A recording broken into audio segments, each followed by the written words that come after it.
Hi hello welcome to Raghavendra YouTube channel. Previous వీడియోలో మనం preamble అనే టాపిక్ గురించి నీట్గా ఎక్స్ప్లెయిన్ చేసిన. ఇప్పుడు నెక్స్ట్ టాపిక్ ఆర్టికల్స్లో పార్ట్ 4. ఇది బోత్ తెలుగు మీడియంలో ఎక్స్ప్లెయిన్ చేస్తా, ఇంగ్లీష్ మీడియంలో కూడా ఎక్స్ప్లెయిన్ చేస్తా. ఎవరైతే ఫస్ట్ టైం విజిట్ చేస్తున్నారో మన ఛానల్ని ఫస్ట్ లైక్ చేయండి, షేర్ చేయండి, సబ్స్క్రైబ్ చేయండి. అదేవిధంగా మీకు ఫ్రీ పీడిఎఫ్స్ కావాలనుకుంటే మన టెలిగ్రామ్ ఛానల్లో వెళ్ళి జాయిన్ అవ్వండి. ఓకే, ఇప్పుడు చూడండి టాపిక్లోకి వెళ్ళిపోదాం డైరెక్ట్గా. పార్ట్ 4 వచ్చి ద యూనియన్. ఈ part 5 the union. Article 52 the president of India. Article 54 election of president. Article 61 procedure for impeachment of the president. Article 63 the vice president of India. Article 64 the vice president of India to ex officio chairman of council of states. చూడండి, article 66 election of vice president. Next article 72 pardoning powers of president. ఒక్కసారి చూడండి, 52 వచ్చి president article మనకి. 54 election చూడండి, elections. 61 వచ్చి procedure for impeachment of the president, అవిశ్వాస తీర్మానం అని చెప్తాం దీన్నే. 61 వచ్చి ప్రొసీజర్ ఫర్ అయిపోయింది కదా. 63 vice president of India. Article 64 vice president of India ex officio chairman of council of states. 63 వచ్చి vice president. 66 election of vice president. Okay, 66. 72 pardoning powers of president. ఇప్పుడు తెలుగులో చూద్దాం ఇదే పాయింట్. ఆర్టికల్ 52 చూడండి, కేంద్ర కార్యనిర్వాహక అధిపతిగా భారత రాష్ట్రపతి కార్యాలయాన్ని ఏర్పాటు చేస్తుంది. కార్యాలయం అంటే ప్రెసిడెంట్ అన్నమాట. ఆర్టికల్ 54 భారత రాష్ట్రపతి ఎన్నిక అంటే ఎలక్షన్స్ అనమాట. ఆర్టికల్ 54. ఆర్టికల్ 61 చూడండి, అధ్యక్షుడి అవిశ్వాస ప్రక్రియను వివరిస్తుంది. ఇక్కడ అభిశంసన అనేది అవిశ్వాస తీర్మానమే అక్కడ. నెక్స్ట్ ఆర్టికల్ 63 భారత ఉపరాష్ట్రపతి దట్ మీన్స్ వైస్ ప్రెసిడెంట్ కార్యాలయాన్ని ఏర్పరచడం అంటే వైస్ ప్రెసిడెంట్ ఆర్టికల్ 63 చూడండి. ఆర్టికల్ 64 భారత ఉపరాష్ట్రపతి రాష్ట్రాల మండలి రాజ్యసభ ఎక్స్ అఫీసో చైర్మన్గా ఉంటుంది. అంటే ఫర్ ఎగ్జాంపుల్ రాజ్యసభ చైర్మన్ ఎవరంటే మనకి వైస్ ప్రెసిడెంటే. ఆ ఆర్టికల్ ఏదైనా ఉందంటే ఆర్టికల్ 64 చాలా చాలా ఇంపార్టెంట్. ఈ ఆర్టికల్ ఇంకొకటి కూడా వస్తుంది దీంట్లో. Okay, vice president Rajya Sabha head అనమాట యాక్చువల్గా. ఆ ఆర్టికల్ ఏదైనా ఉందంటే ఆర్టికల్ 64. నెక్స్ట్ అదే ఆర్టికల్ 63 ఏమి వైస్ ప్రెసిడెంట్.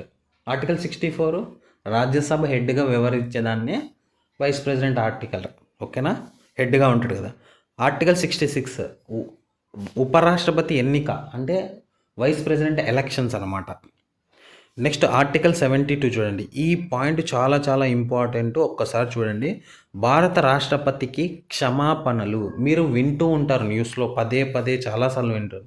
రీసెంట్గా మనకి కేరళ పర్సన్ కూడా అవిశ్వాస తీర్మానం దాన్ని ఏమంటారు, అవిశ్వాస తీర్మానం కాదు క్షమాపణ అంటే రాష్ట్రపతి క్షమాభిక్ష అని వింటూ ఉంటారు మీరు, న్యూస్లో కూడా చూసాం మనం. ఇదే పాయింట్. ఆర్టికల్ 72 చూడండి, భారత రాష్ట్రపతి క్షమాపణలు, ఉపసంహరణలు, సడలింపులు లేదా శిక్ష నుండి ఉపశమనం కలిగించే అధికారం లేదా ఏదైనా నేరానికి పాల్పడిన ఏ వ్యక్తికైనా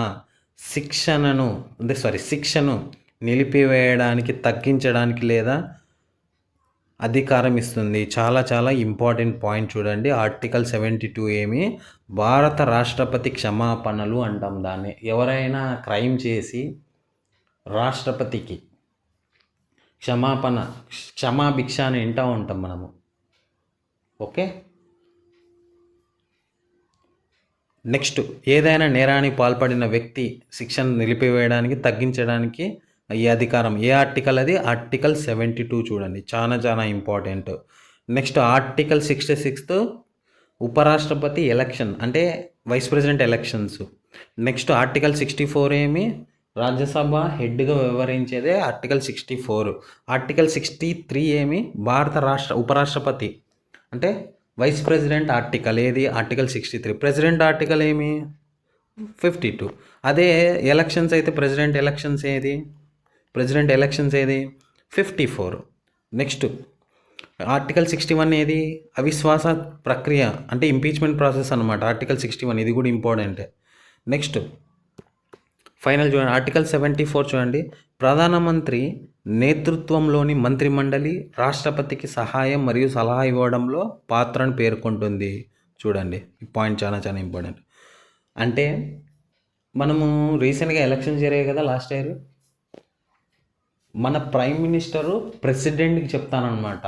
అంటే ప్రధానమంత్రి నేతృత్వంలో మంత్రిమండలి రాష్ట్రపతికి సహాయం మరియు సలహా ఇవ్వడంలో పాత్రను పేర్కొంటుంది.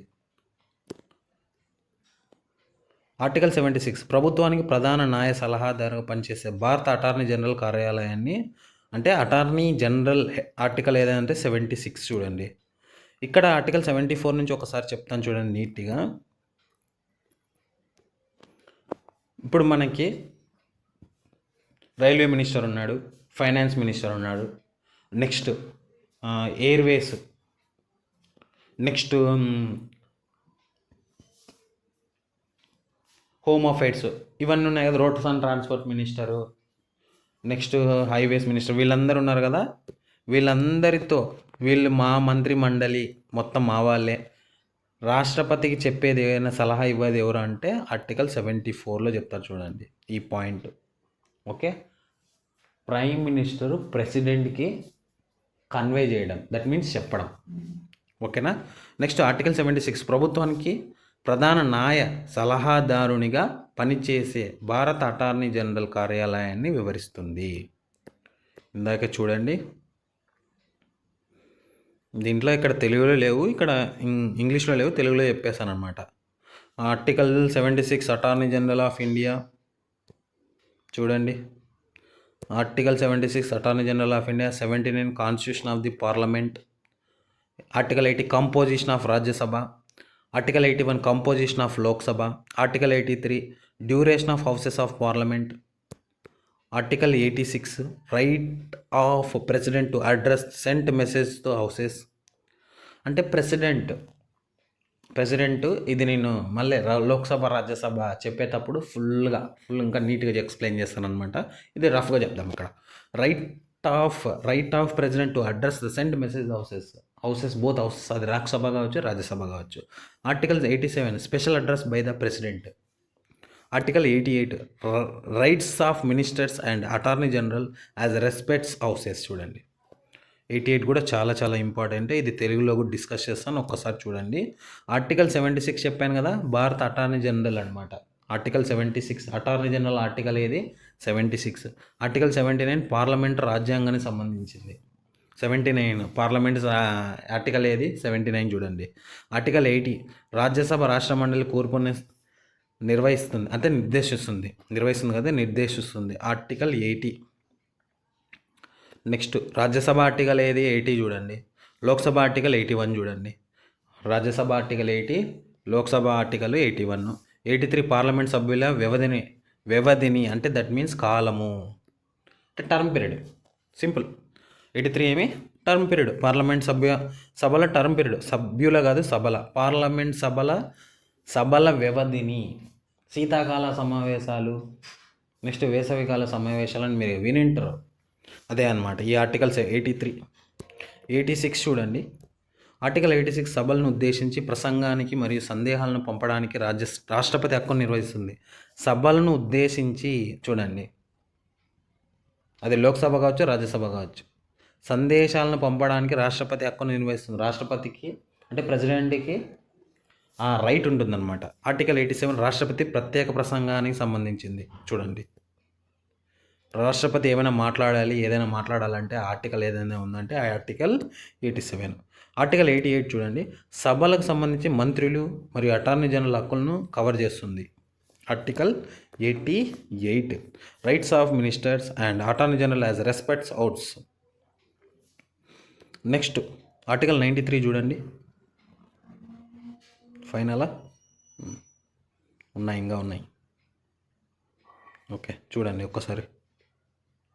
The speaker and deputy speaker of Lok Sabha. ఇంతసేపు మనం మాట్లాడిందంతా ప్రెసిడెంట్, వైస్ ప్రెసిడెంట్, వాళ్ళ డెసిగ్నేషన్స్, ఏమేమి ఆర్టికల్స్ అంతా మాట్లాడాము. ఇప్పుడు స్పీకర్, లోక్సభ గురించి వస్తాయని. The speaker and deputy speaker of Lok Sabha, article 93 2 చూడండి. Article 98 secretariat of parliament, oath of affirmation by members 99, article 99. Article 107 provisions to introduction to passing of bills. Next 108 joint sitting of both houses in certain cases. Article 119 special procedure in respect of money bills చూడండి, money bills. Next money bill article వచ్చి article 110. Money bill article ఏమి? Article 110. ఇవన్నీ నీట్గా notes రాసుకోండి, చాలా చాలా important. ఎగ్జామినేషన్లో gun shot question ఖచ్చితంగా వస్తాయి. ఈ ఆర్టికల్స్ అన్ని ఏది అడుగుతాడో చెప్పలేము, అది కానీ టాపిక్ చెప్పచ్చు. ఓకే, మళ్ళీ చెప్తాను చూడండి ఏమున్నాయి. 93 వచ్చి speaker and deputy speaker of Lok Sabha. Article 98 secretariat of parliament, oath affirmation by members article 99. Article 107 provisions as introduction to and passing of bills. Article 108 joint sitting of both houses are certain cases. Next article 109 special procedure in respect of money bills. Article 110 definition of money bills. Money bill article ఏదైనా ఉందంటే 110. 109 ఏముంది దానికి ముందు? Procedure అనమాట, special procedure money bill. Money bill ఎలా procedure చేయాలి, ఏం కథ అని ఇప్పుడు చూడండి. మళ్ళీ తెలుగులో చూద్దాం ఇదే points. Article 93 Lok Sabha speaker, deputy speaker. 98 parliament secretary సంబంధించింది. 99 పార్లమెంట్ సభ్యుల ప్రమాణం లేదా ప్రమాణ స్వీకారానికి సంబంధించింది చూడండి పాయింట్. పార్లమెంట్ సభ్యుల ప్రమాణ స్వీకారం అనమాట, ఆర్టికల్ 99. ఆర్టికల్ 107 నుంచి 110 వరకు బిల్లు పరిచయం మరియు ఆమోదం. 107 బిల్లు అనేది ఇంట్రడక్షన్ చేయడం, ఆమోదం పరచడం. 107 ఇందా కదా, provisions as introduction as passing of bills. Next ఉభయ సభల ఉమ్మడి సమావేశాలు అంటే joint sitting of both houses. అంటే లోక్సభ రాజ్యసభ మెంబర్స్ ఒకే దగ్గర కూర్చొని మాట్లాడతారు కదా, దాన్ని ఏ ఆర్టికల్ ఏదైనా ఉందంటే 108 ఆర్టికల్, సింపుల్. నెక్స్ట్ 109 ద్రవ్య బిల్లును ప్రత్యేక విధానాలు అంటే స్పెషల్ ప్రొసీజర్స్ అనమాట. నెక్స్ట్ 110 చూడండి, ద్రవ్య బిల్లులు అంటే మనీ బిల్స్. ఓకే, ఇంకేమైనా డౌట్ ఉన్నట్లుంది, కంప్లీట్ అయిపోయినట్టుంది. ఏమైనా డౌట్స్ ఉంటే ఏమైనా కానీ మీ సజెషన్స్ ఇవ్వాలనుకుంటే మన కామెంట్స్లో కామెంట్ చేయండి. అదేవిధంగా సబ్స్క్రైబ్ చేయండి. మా ఫస్ట్ వీడియో ఎవరైతే చూస్తున్నారో ఫస్ట్ సబ్స్క్రైబ్ చేసి లైక్ చేయండి, షేర్ చేయండి. ఓకేనా, మీరు ఏదైనా నాకు హెల్ప్ చేయాలంటే అదే అనమాట, నాకు హెల్ప్ కాదు, నలుగురు తెలుస్తుంది. ఓకే, నెక్స్ట్ వన్ చూడండి, అసెంట్ టు ద బిల్. 111 బిల్లుకు రాష్ట్రపతి ఆమోదం గురించి వివరిస్తుంది. బిల్లుకి రాష్ట్రపతి ఆమోదం వ్యవహరిస్తుందంటే రాష్ట్రపతి బిల్ అనేది పాస్ చేస్తేనే అక్కడ మొత్తం అది లోక్సభ కానీ రాజ్యసభలో కానీ అక్కడ సెండ్ చేయాల్సి వస్తుంది. ఎవరంతా వాళ్ళంతా వాళ్ళు సెండ్ చేసే కుదరదు. ఇది నేను ఎక్కడంటే రాజ్యసభ లోక్సభ చెప్పేటప్పుడు చెప్తాను, ప్రెసిడెంట్ గురించి చెప్పేటప్పుడు. ఆర్టికల్ 112 చూడండి, యాన్యువల్ ఫైనాన్షియల్ స్టేట్మెంట్, బడ్జెట్ చూడండి. బడ్జెట్ ఆర్టికల్ ఏదైనా ఉందంటే 112 వార్షిక ఆదాయ నివేదికకు సంబంధించి దీన్ని సాధారణంగా బడ్జెట్ అని పిలుస్తారు. ఆర్టికల్ 116 చూడండి, votes of account, votes of credit and exponential grants. వార్షిక ఆర్థిక నివేదన సంబంధించి దీన్ని సాధారణంగా బడ్జెట్ అని పిలుస్తారు. 112 చూడండి. నెక్స్ట్ 116 చూడండి, vote of account, votes credit and exponential grants. Article 117 special provisions as financial bills. Article 117. Article 123 power of president to promulgate ordinance during recess of parliament. అంటే పార్లమెంట్ సమావేశాలు లేనప్పుడు ఆర్డినెన్స్లు ప్రకటించే అధికారానికి రాష్ట్రపతికి ఉంటుంది. పార్లమెంటు సమావేశాలు లేనప్పుడు స్పెషల్ ఆర్డినెన్స్ని promulgate ordinance during recess of parliament అంటే అక్కడ సమావేశాలు లేనప్పుడు.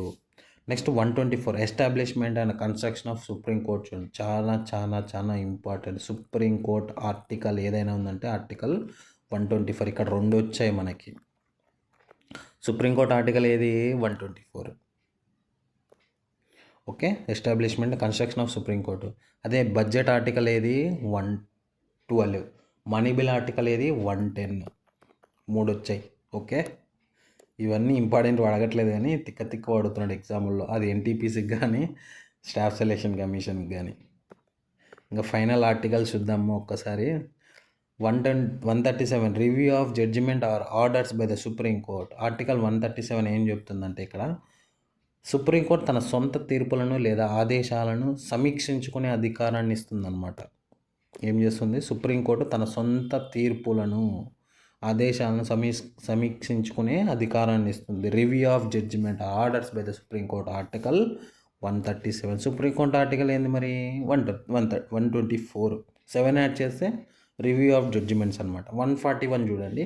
లా declared by supreme court to be binding on all courts. Supreme court ప్రకటించిన చట్టం భారతదేశంలో అన్ని ఇతర కోర్టులు కట్టుబడి ఉంటుందని పేర్కొంది. ఇది చాలా చాలా ఇంపార్టెంట్ చూడండి. ఆర్టికల్ 141. ఇప్పుడు రీసెంట్గా మనకి గేమ్స్ పైన బిల్ అనేది పాస్ చేసింది సుప్రీంకోర్టు. బిల్ పాస్ చేసింది సుప్రీంకోర్టు కాదు ఇది. డాగ్స్ పైన కూడా వచ్చింది చూడండి, వీధి కుక్కని చంపేయండి అని. ఢిల్లీలో వచ్చింది ఇది అనమాట. అది సుప్రీంకోర్టు ఫైనల్ చెప్పేసిందంటే ఇంకా అన్ని కోర్టులు కట్టుబడి ఉండాల్సిందే. ఇంకా హెడ్ ఏదైనా ఉందంటే మనకి ఇండియాలో సుప్రీంకోర్టే ఫైనల్ జడ్జిమెంట్. ఇది పాయింట్. ఆ ఆర్టికల్ ఏదైనా ఉందంటే ఆర్టికల్ 144.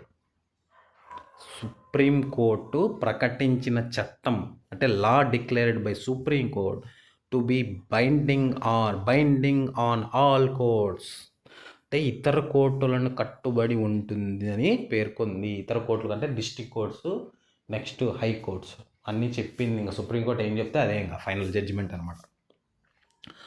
ఆర్టికల్ 143 చూడండి, ఇదందరూ గుర్తుంటుంది లేండి. 143 power of president to consult supreme court. చూడండి, భారత రాష్ట్రపతికి చట్టం లేదా వాస్తవ విషయాలపై సుప్రీంకోర్టును సంప్రదించే అధికారం ఇస్తుంది. చూడండి, power of president to consult supreme court. ప్రెసిడెంట్కి ఉంటుంది ఆ అధికారం అనమాట. అది ఆర్టికల్ 143 ఆర్టికల్. చూడండి, article 148 controller audit general of India CAG. 148. 149 duties and powers of the controller and audit general. Okay, రెండు చూడండి. కార్యాలయ స్థాపన మరియు దానికి సంబంధించిన విధులు మరియు అధికారాలను వివరిస్తుంది. ఇంకా అయిపోలేదు ఆర్టికల్స్, ఇంకా ఉన్నాయి. నెక్స్ట్ నేను చెప్పేది ఏమైనా ఉందంటే ఈ వీడియోలో మీ కామెంట్స్ నాకు ఖచ్చితంగా ఈ వీడియో చూసిన తర్వాత మీ రివ్యూ కావాలి. నాకు మీరు రివ్యూ ఇస్తే మీరు నెక్స్ట్ వీడియోస్ అనేది చేస్తా. బాగుందా బాగలేదా చెప్పండి. ఇంకొకటి, అంతకంటే ముందు ఫస్ట్ సబ్స్క్రైబ్ చేయండి, లైక్ చేయండి, షేర్ చేయండి. అదేవిధంగా ఫ్రీ పీడిఎఫ్స్ కావాలనుకున్న వాళ్ళు, ఇదే పీడిఎఫ్ మీకు కావాలనుకుంటే మన టెలిగ్రామ్ ఛానల్లో వెళ్ళి జాయిన్ అవ్వండి. అదేవిధంగా నేను 10th నుంచి 6th క్లాస్ నుంచి 10th క్లాస్ వాళ్ళ వరకు ఎన్సీఆర్టీ బుక్స్ నేను సెండ్ చేసి ఉంచి already. Science books free PDFs, quantitative aptitude, reasoning, next general awareness అన్నీ సెండ్ చేస్తున్నా నాకు దొరికినటువన్నీ. మీకు కావాలనుకుంటే వెళ్ళి మన టెలిగ్రామ్ ఛానల్లో జాయిన్ అవ్వండి. Okay, thank you.